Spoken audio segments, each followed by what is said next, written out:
bu hafta sizlere Sagalassos'tan merhaba diyoruz.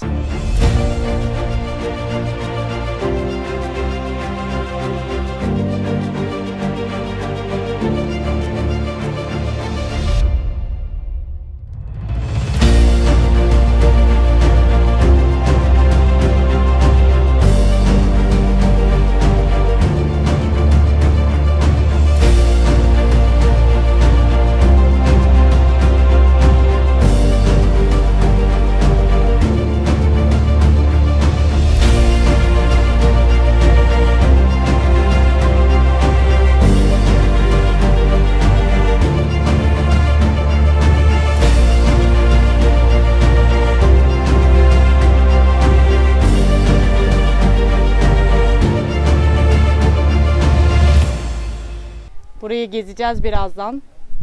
Gezmeden önce sizleri bir masal diyarına götüreceğim. Ama bunun için sizden gözlerinizi kapatmanızı ve 2000 yıl önceyi hayal etmenizi istiyorum öncelikle. Öyle bir yer düşünün ki Batı Torosların Ak Dağları yamaçlarında bir şehir. Dönemin en güzel, en ihtişamlı şehirlerinden bir tanesi. Pisidya bölgesinin en güzel şehri, Sagalassos şehrini bugün gezeceğiz. Şehir 1500 rakıma kurulmuş. Çok güzel su kaynaklarının tam ortasında. Zaten Pisidya bölgesi, göller bölgesi diye geçiyor. Sagalassos da bu dağdan gelen kaynakların bolca olduğu bir bölgeye yapılmış. O yüzden bir milletin yaşaması için çok elverişli bir ortamı teşkil ediyor. Biraz yüksekte olması ise güvenlik kaygısından, ne kadar yüksek olursa o kadar güvenli oluyor antik zamanlarda şehirler. O zamanlarda, eski zamanlarda tehlike hep denizden, kıyıdan gelir. O yüzden şehir yerleşimleri genelde böyle tepelere doğru yapılmıştır. İşte Sagalassos'da 1500 rakımda Akdeniz limanına yakın olmasının vermiş olduğu bir ticaret gelişmişliği söz konusu. En ihtişamlı dönemlerini Roma döneminde 300 yıl boyunca yaşamış. Ta ki milattan sonra 6. yüzyılda şehri kasıp kavuran bir veba salgınına kadar. Bu veba salgınında nüfusun neredeyse yarısı vefat etmiş. Sonra onu takip eden yüzyılda ise büyük bir deprem sonrasında su kaynakları ve diğer besin kaynaklara ulaşımı zor olduğundan halk şehri terk etmeye başlamış.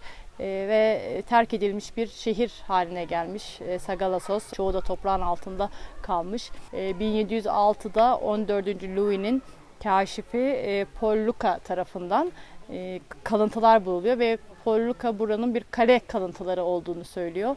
Bunu takip eden diğer yüzyılda ise bir İngiliz papaz tarafında bir yazıtta Sagalassos ismine rastlanıyor ve papaz buranın isminin Sagalassos olduğunu söylüyor. Daha sonrasında Polonyalı bir kont tarafından ilk bölgenin haritası çıkıyor bu Sagalassos bölgesinin.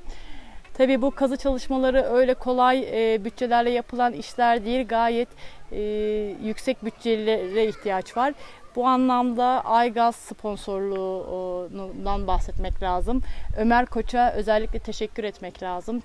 Keşke Türkiye'de, ülkemizde Ömer Koç gibi 10 tane daha vatansever, sanatsever, varlıklı aile bireyleri olsa da bu tarih kokan Anadolu topraklarından daha çok güzellikler ortaya çıksa. Şimdi bu güzellikleri sizinle beraber gezeceğiz. Bu videoyu izlerken şunu düşünmenizi istiyorum.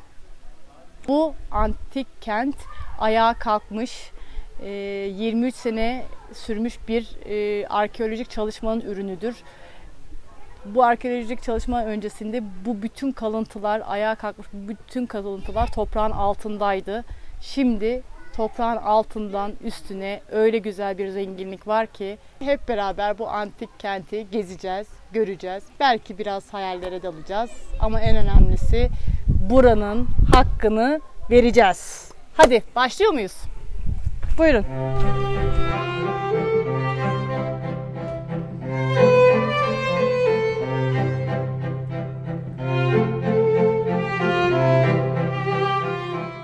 Şimdi yukarı Agora, pazar diye çevirebiliriz.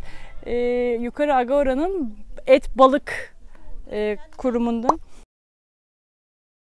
Et balık kurumu dedi. Et balık pazarı. Nasıl anlıyoruz burada et balık pazarının olduğunu? Şimdi bu açık çimenlik tarafları biraz dükkan gibi düşünelim. Onun önlerinde oluklar var, görüyorsunuz. Etler, balıklar bu oluklardan kesiliyor ve dökülen kanlar bu oluklardan gidiyor. O zamanın rögar kapaklarını ise şu ileride göreceksiniz. Çiçek şeklinde dökülen kanlar da oradan doğaya karışıyor. Ve antik kentin mermer salon ya da imparatorluk salonu diye adlandırdıkları bölümdeyiz. Hamamın tam ortasında 25 metreye 19 metre ebatında geniş bir alan. Zamanında burada müsabakaları kazanan sporculara ödüller veriliyormuş. Bazı törenler gerçekleştiriliyormuş. Milattan sonra 2. yüzyıl civarlarında yapıldığı düşünülüyor. Marcus Aurelius zamanında yapılan bu hamam aslında İtalyan tarzı bir hamam. Peki Anadolu'nun ortasında İtalyan hamamın ne işi var diye sorarsanız, Marcus Aurelius yanında savaş sırasında gazi olan askerlerini buraya getirmiş ve burada tedavileri sürerken İtalyan askerlerinin tavsiyesiyle İtalyan şeklinde yapılmış. Bu hamamın bir örneğinde Pompei'ye, Napoli'ye giderseniz oradaki antik kenti görebilirsiniz. Bu açıdan da hamamın önemli bir durumu söz konusu. Daha sonrasında pagan inancından, imparatorluk kültüründen Hristiyanlığa doğru geçilince burada bulunan 6 tane çok önemli Adrian, Marcus Aurelius gibi imparatorların ve eşlerin heykelleri daha sonra başka yerlere taşınıyor. Fakat şimdi ise Burdur Müzesi'nde görmeniz mümkün. Biz şimdi böyle o yılları hayal edeceğiz ve o hayallerin içinde bu mermer salonu seyredeceğiz.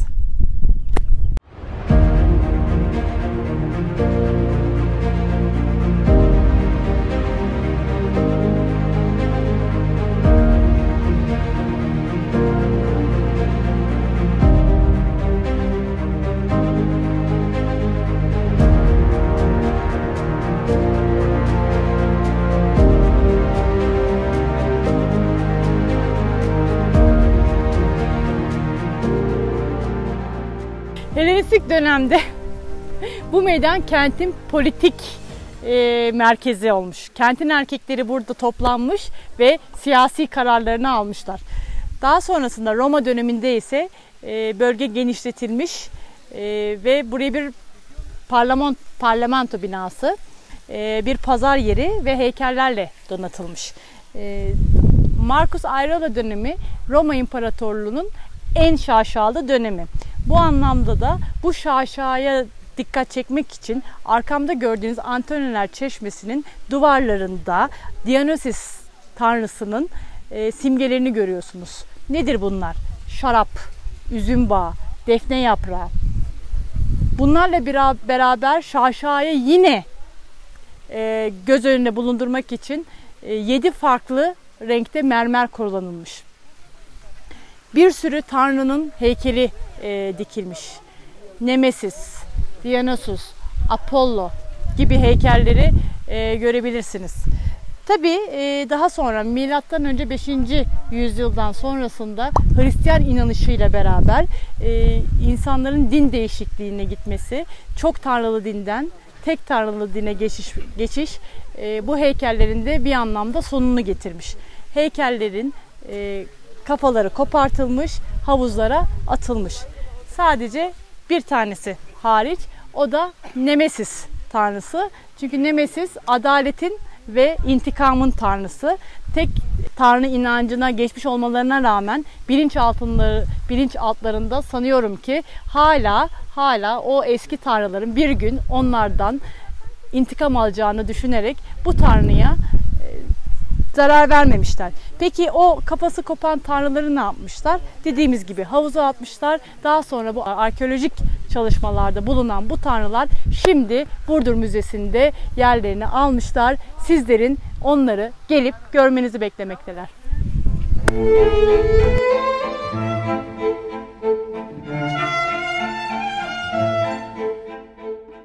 Evet, şimdi Antoninalar Çeşmesi'nin aksine bu çeşme Augustus dönemine ait değil. Ondan daha önce, milattan önce 50 yıllarında yapılmış. Milattan önce 50 ve milattan sonra 100 yıl içerisinde Sagalassos'un nüfusu 3 kat artmış. Burası da yeni mahalle. Nüfus genişleyince yerleşim alanları da tabii ki yeni yerleşim alanları ihtiyacı duyuyor. İşte bu yerleşim alanlarına su ihtiyacı bu yeni çeşmeyle yapılıyor. Şimdi hani bizim Nişantaşı, Etiler gibi güzel muhit dediğimiz yerler, İstanbul'daki bu muhitler gibi burası da o dönemin güzel, hoş muhitiymiş. Buradaki evlere direkt su bağlantıları yapılıyormuş. Ta ki milattan sonra 5. 6. yüzyıldaki depreme kadar. Evet.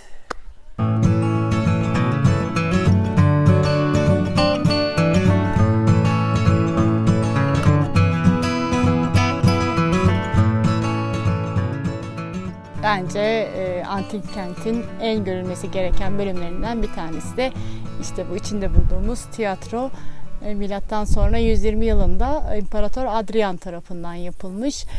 5000 kişilik nüfusu olan Sagalassos'a 9000 kişilik bu tiyatro öngörülmüş. Çünkü Pisidya bölgesinin imparatorluk kültü ne adanmış ve Pisidya bölgesindeki tüm insanlar şenliklerde, imparatorluğun gösterilerinde, belki gladyatör savaşlarında burada toplanıyormuş. 1839 yılında Charles Fellow'un Küçük Asya'ya bir seyahat güncesinde bir cümlesi var. Benim de çok hoşuma gidiyor. Burada da zaten geldiğinizde göreceksiniz. Yükselen tepenin yamacında gördüğüm veya duyduğum tiyatroların en zarifi, en güzeli der Sagalassos için. Biz de o günlere 2000 yıl öncesine dönüyoruz. Buranın nasıl muhteşem bir yapı olduğunu hayal etmeye çalışıyoruz.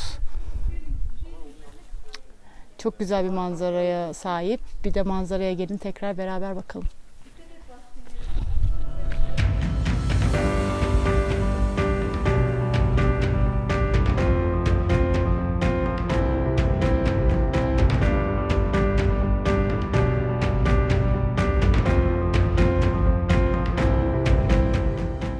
Arkamda gördüğünüz yapı Kuzeybatı Eronu.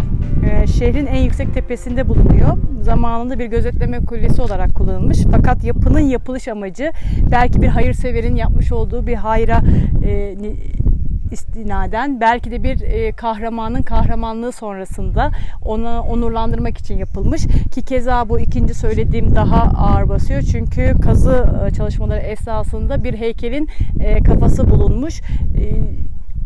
Denen o ki zamanın zengin ailelerinden bir tanesinin kahraman bir oğluymuş. Yapı çok güzel, işçiliği harika, o dönemin en harika çalışmalarından biri olduğu söyleniyor. Yapıda gördüğünüz kadın figürleri ise öyle düşünülüyor ki zamanın folklorik bir dansını icra ediyorlar. 14 tane güzel kadın bir şal eşliğinde birbirlerini tutunuyorlar. Arkamda gördüğünüz freskler replikalar. Orijinallerini ise Burdur Müzesi'nde görebilirsiniz.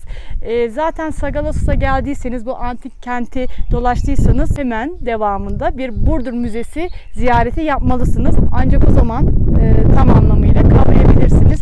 Zaten bu replikaların orijinallerini görmek sanıyorum ki paha biçilmez olsa gerek.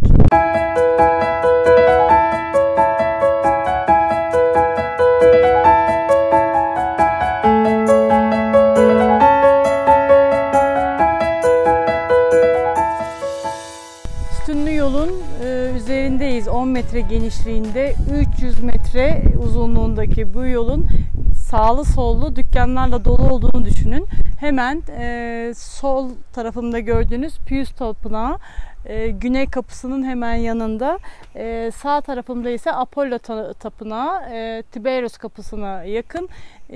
Şimdi sizden burayı 2000 yıl önceki halini hayal etmenizi isteyeceğim. Hemen sol tarafta dükkanlar, sağ tarafta dükkanlar ve siz bu yoldan, o dükkanlardan alışveriş etmek üzere gidiyorsunuz.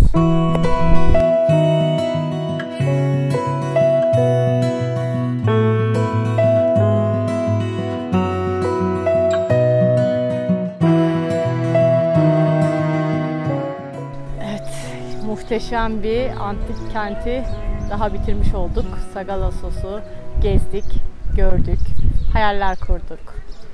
O insanlar o zamanlarda neler yapıyormuş biraz hayal edelim dedik. Birazcık bir şeyler kafamızda canlandı. Çok keyif aldık. Umarım siz de en az bizim kadar keyif almışsınızdır. Bir sonraki bölüme kadar hoşça kalın. Takipte kalın, sevgiyle kalın. İl sınırları içindeki ikinci günümüz. Biz biraz tembeldik. O yüzden Sagalassos'tan sonra hemen buraya gelemedik.